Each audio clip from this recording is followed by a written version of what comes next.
Hello. അപ്പൊ ഇന്ന് ഞാനും അനിക്കയും കൂടെ ഹോസ്പിറ്റൽ വരെ ഒന്ന് പോവാണ് കേട്ടോ. രാവിലെ തന്നെ മക്കളെ സ്കൂളിൽ പറഞ്ഞയച്ചതിന് ശേഷം ഞാനും അനിക്കയും കൂടെ ഇറങ്ങിയിട്ടുണ്ട്. അപ്പോ ചെറിയ മോനെ, അതായത് അയിനൂനെ ഉമ്മാന്റെ കയ്യിൽ ഏൽപ്പിക്കണം. അവന് സോപ്പിട്ട് നിർത്തി, അവന് വേണ്ട മിഠായിയൊക്കെ വാങ്ങിച്ചു കൊടുത്തിട്ട് അവന്റെ അടുത്ത് ടാറ്റായും പറഞ്ഞ് ഞങ്ങള് ഹോസ്പിറ്റലിലോട്ട് പോന്നു. കുറച്ചധികം നാളുകളായി കാലുവേദന തുടങ്ങിയിട്ട് എനിക്ക്. അപ്പോ എന്തായാലും ഇനി വെച്ചോണ്ടിരുന്നാൽ ശരിയാവില്ല എന്ന് വിചാരിച്ച് ഇവിടെ അടുത്ത് നല്ലൊരു ഡോക്ടർ വരുന്നുണ്ട് എന്ന് പറഞ്ഞ് അങ്ങനെ കാണിക്കാൻ വേണ്ടി പോവാണ്.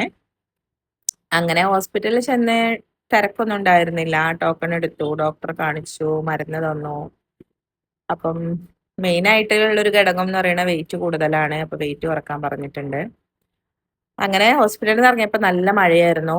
അപ്പൊ വീട്ടില് ഫുഡൊന്നും ഉണ്ടാക്കാത്ത കാരണം അനിക്ക് പറഞ്ഞു നമുക്ക് ഊണ് കഴിച്ചിട്ട് പോവാന്ന് പറഞ്ഞ അങ്ങനെ ഞങ്ങൾ ഊണ് കഴിക്കാൻ വേണ്ടിയിട്ട് ഇവിടെ അടുത്തുള്ള ഒരു വനിതാ ഹോട്ടലിൽ കയറി.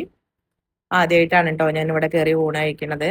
നല്ല ഊണായിരുന്നു, എനിക്ക് ഭയങ്കര ഇഷ്ടമായി. മീൻകറി, മീൻ വറുത്തതൊക്കെ നല്ല ടേസ്റ്റ് ഉണ്ടായിരുന്നു. അങ്ങനെ ഞങ്ങൾ നല്ലൊരു ഊണൊക്കെ പാസ്സാക്കി വീട്ടിലോട്ട് തിരിച്ചു പോന്നു. അപ്പൊ ഇന്നത്തെ വീഡിയോ ഇത്രയേ ഉള്ളൂ. Tata bye.